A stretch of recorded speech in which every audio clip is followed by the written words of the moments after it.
Everyone. So guys आज आप लोगों से अपनी पिगमेंटेशन स्टोरी फिर से शेयर करने वाली हूँ क्योंकि बहुत सारे कमेंट्स आते हैं कि दिया की पिगमेंटेशन कैसे कैसे आई और कैसे गई, हमें आप पूरा बता दीजिए डिटेल में। तो आज इसी के बारे में मैं आपको बताने वाली हूँ।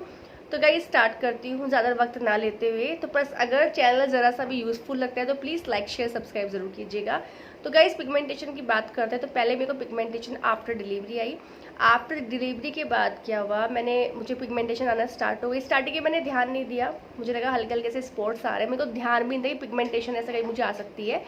हल्के हल्के स्पॉट्स चिक पे आने स्टार्ट हुए दोनों पे, मैंने इतना ध्यान नहीं दिया। थोड़ा बढ़ने लगा तब मेरा ध्यान गया, जब मुझे अलग से दिखने लगा अपने फेस के ऊपर, सब लोग टोकने लगे मुझे, तब मुझे लगने लगा कि फिर मैंने डॉक्टर को दिखाया। डॉक्टर ने मेरे को बहुत सारी क्रीम्स दी कि भाई आप ये लगाओ, धूप के लिए सनस्क्रीन बताई, उधर अलग से डॉक्टर ने जो प्रिस्क्राइब की थी मैंने वो लगाई, बहुत सारी क्रीमें लगाई।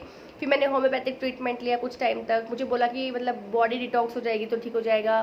फिर मैंने होम्योपैथिक की ट्रीटमेंट भी ली। फिर मैंने आयुर्वेदिक में भी दिखाया कि भाई ये किस वजह से हो रहा है। उन्होंने बोला शरीर में आपका कुछ जो कफ, मेरे को कफ थोड़ा ज़्यादा रहता था कि आपको कफ की वजह से हो रहा है। तो ऐसे दिखाया मैंने, काफ़ी सारी क्रीम्स भी बहुत लगाई, यूट्यूब पे बहुत देखा, किसी ने बताया कि ये लगाओ वो लगाओ, मुल्तानी मिट्टी बहुत लगाई है। क्योंकि क्या होता है मुल्तानी मिट्टी लगा के एकदम फेस क्लीन लगता था, तो लगता था कि ठीक हो रही है, लेकिन उससे कुछ फ़र्क नहीं पड़ता था। इवन मेरी स्किन बहुत ज़्यादा ड्राई हो गई, इतनी मुल्तानी मिट्टी लगाई मैंने। पिगमेंटेशन की वजह से भी पहले मुझे पिंपल्स भी आते थे, तो मतलब मुल्तानी मिट्टी है तो मैंने इतना इस्तेमाल किया कि मैंने अपनी स्किन को ड्राई कर लिया। जो अच्छी खासी ऑयली चमकदार हुआ करती थी उसको बिल्कुल ख़राब कर लिया। क्योंकि और सबसे बड़ी बात है मॉइस्चर आपकी स्किन पे होना चाहिए। सबसे अच्छी स्किन ऑयली होती है, आपको पिंपल ना है, क्योंकि लॉन्ग लास्टिंग रहती है, आप लंबे समय तक यंग लगते हैं। इसके बाद गाइस क्या हुआ, जब मुझे काफ़ी लंबा समय हो गया था सब कर रही थी, फिर मुझे लगने लगा यार ये बहुत कुछ दिखा लिया, इतना पैसा भी लगा लिया, पर ये शायद ठीक नहीं होती। ज़्यादा लंबा नहीं बताऊंगी, हर चीज़ जो जो मुझे बेसिक से आपको बता देती हूँ ताकि आप लोग समझ जाए। फिर क्या हुआ, मेरे को कुछ समय के बाद गाइस बॉडी में पेन, जैसे नींद आना, सोना, थक जाना, थोड़ा सा काम किया मैं सो जाती थी, और लगता है सारी सोती रहूँ। सुबह उठने में बड़ी तकलीफ, बॉडी कभी कमर में दर्द, कभी गर्दन में, कभी शोल्डर में, कभी पैरों में, कभी एड़ी में। तो मतलब ऐसा लगने लगा जैसे बॉडी यार मतलब पेन, जैसे पेन ही रह गया शरीर में, पेन मतलब डेली कुछ ना कुछ नया पेन कहीं ना कहीं। फिर नहीं समझ में आ रहा था, फिर मुझे लगा शायद हड्डियों की वजह से हो रहा होगी, एड़ियों में भी पेन आने लगा था, पैरों में दर्द जब स्टार्ट हुआ, कमर का तो मेरे को लगा था कि भाई सी सेक्शन से हुआ तो इस वजह से दर्द है, वो तो मैंने एक्सेप्ट कर लिया, चलो इस वजह से होगा, मौसम चेंज है, ठंडा है, गर्म है, जो भी वॉट। फिर जब एड़ियों में, पैरों में जब पेन आना स्टार्ट हुआ तो वो थोड़ा तकलीफदायक लगा कि रोज़ पैरों में भी दर्द होने लगा है। फिर तो सबको पता ही है, कहते हैं पैरों में दर्द मतलब कैल्शियम की कमी है। फिर मैं हड्डियों के डॉक्टर के पास गई, फिर हड्डियों के डॉक्टर को मैंने दिखाया, उन्होंने मुझे बोला कि आपके अंदर जो है कैल्शियम और B12 कम हो सकता है। फिर उन्होंने मुझे दवाई टेस्ट लिखे, उन्होंने बोला आपके तो टेस्ट कर लेते हैं, कह रहे वो टेस्ट से पता लग जाएगा आपको एग्जैक्टली क्या हो रहा है। फिर उसने मुझे टेस्ट लिख के दिए B12 और D3 का, मैंने वो दोनों टेस्ट कराए। इसके बाद दोनों में बहुत कमी आई। फिर डॉक्टर ने मुझे बोला कि आपको ये कमी है, इस वजह से आपको ये प्रॉब्लम आ रही है, जो पेन की है, तो वजह से बॉडी में पेन नहीं होना चाहिए, जब पेन का मतलब कुछ कमी है शरीर में। फिर उन्होंने मुझे D3 के कैप्सूल्स दिए, जो वंस इन अ वीक, मैंने आपको पाउडर भी दिखाया था, ऐसे में पाउडर भी आता है, सैशे भी आता है और कैप्सूल्स भी आते हैं, पर ये guys once in a week एक खाना होता है। जैसे आपने इस हफ्ते आज खाया तो आपको नेक्स्ट भी संडे को ही खाना है, आप मंडे खाते हो नेक्स्ट मंडे को ही खाना है। एक ही गोली होती है, या पाउडर भी खाओगे तो दूध में डाल के वो एक मतलब खाना होता है, उसको अच्छे से डाइल्यूट करके, या कैप्सूल, जो भी इस दो फॉर्म में ही आ जाता है, किसी भी मेडिकल शॉप पे मिल भी आता है, पर टेस्टिंग के बाद खाओ तो ज़्यादा अच्छा है, को पता लगता है। और डॉक्टर ने मुझे 3 मंथ्स का कोर्स दिया था उस टाइम पे, और उसने मुझे B12 के कैप्सूल्स भी दिए थे, B12 भी खाना था, तो मैंने उनको खाया। उसके बाद सच में मुझे 1-2 कैप्सूल से ही आराम आने लगा था। तो क्या हुआ, जब वो कैप्सूल्स मैंने खाए तो मुझे आराम आ गया। तो वो तो मैंने खाली बॉडी के लिए खाए थे। और फिर डॉक्टर ने मुझे बोला कि थोड़ा सा कैल्शियम रिच दूध पियो, है ना, पनीर खाओ, दही अपनी डाइट में ऐड करो, हेल्दी खाना खाओ, डॉक्टर ने मुझे बोला। क्योंकि B12 की कमी है, जब D3 आपकी अच्छे से बॉडी में कंज्यूम होता है तो क्या होता है, आपकी बॉडी स्ट्रांग बनती है, और जब आपकी बॉडी में D3 B12 अच्छा होता है तो सब कुछ अच्छे से कंज्यूम होता है। उसमें बोला ध्यान रखो, मैग्नीशियम, कैल्शियम, आयरन, ये सब चीज़ें खाओ, क्योंकि बेबी के बाद भी कई बार बॉडी में कमी आ जाती हैं। फिर मैंने कहा ठीक है। फिर इसके बाद कैसे मैंने घर आई तो फिर हमारे यहाँ सांधा बनता है, जिसमें हम लोग बहुत सारे ड्राई फ्रूट डालते हैं और बूरे में डाल के थोड़ा आटा डाल के बनाते हैं।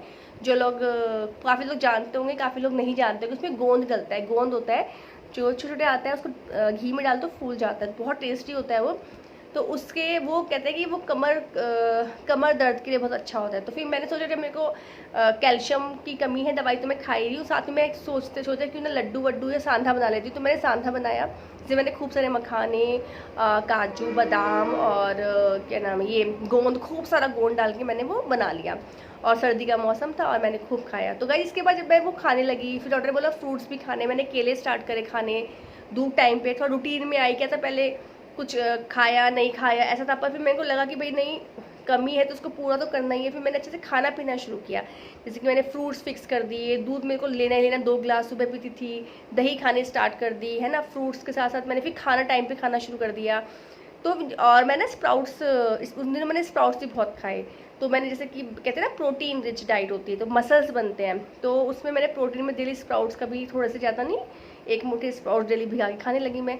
तो गाइस मुझे बॉडी में इम्प्रूवमेंट के साथ साथ मुझे फेस पे भी इम्प्रूवमेंट लगने लगा, मतलब चेहरे पे चमक आने लगी, ग्लो भरने लगा। ठीक है, अब इतना खाएंगे तो डाइजेस्ट भी करना, थोड़ा वॉक भी स्टार्ट कर दिया आधे घंटे की शाम को, जैसे कि चले गए नीचे घूमने आधा घंटा खाने के बाद, किसी भी टाइम जब मुझे लगा टाइम, क्योंकि योगा वगैरह उस टाइम मैं नहीं करती थी।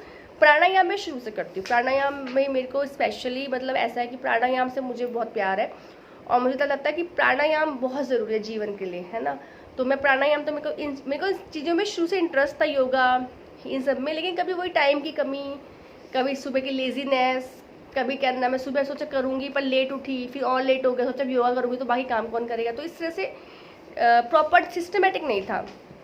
तो थोड़ा वॉक स्टार्ट करी ताकि भाई थोड़ा जो खा रही हूँ डाइजेस्ट हो, थोड़ा वॉक, तो आधे घंटे की वॉक। तो गाइस इन सब चीज़ों को करने से मुझे चेंज दिखने लगा बॉडी में, बॉडी फेस पे दिखने लगा। फिर मेरे को लगा कि वो चीज जो वो थी, जैसे जैसे यहाँ यहाँ स्पोर्ट्स थे वो फटने लगे, बीच बीच में गैप आने लगा, स्किन दिखने लगी, चेहरा ग्लो, सब पूछने लगे कि क्या क्या लगा रही है आजकल, फेस अच्छा लग रहा है, क्लीन लग रहा है, कौन सी क्रीम यूज़ कर रही है। जनरली लोग आपसे ये पूछते हैं अरे क्या लगा रही है, क्या खा रही है आजकल, कौन सी क्रीम लगा रही है।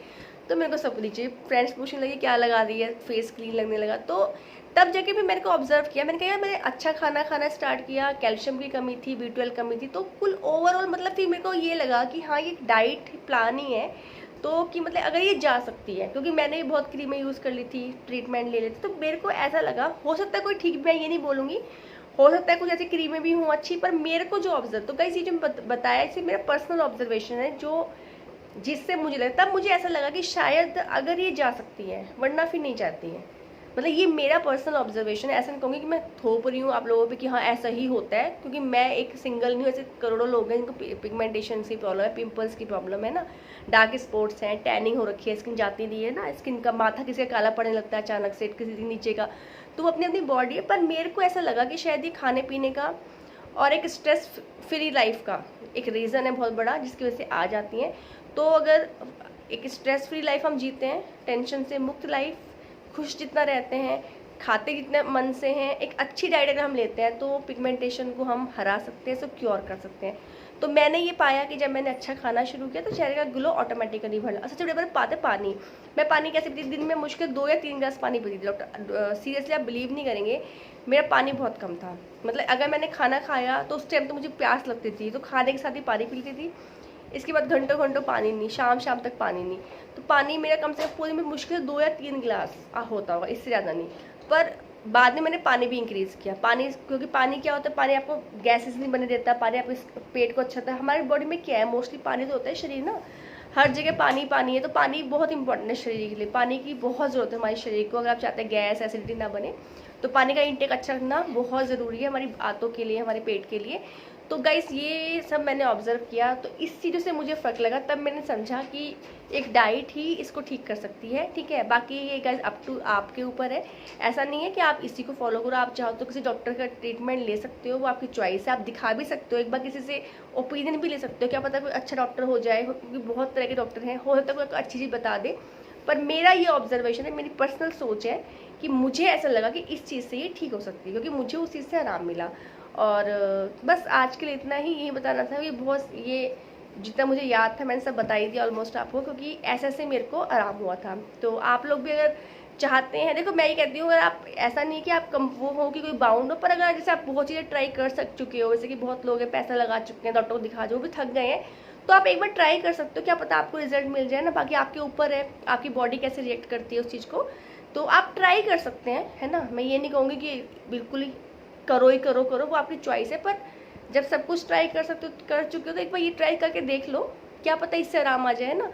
तो अब बहुत लोगों को आराम भी हुआ है, कितने कमेंट्स मुझे आते हैं कि हमें आराम हुआ है, कम हो गई है, लाइट होने लगी है, 80% चली गई है, 20% रह गई है।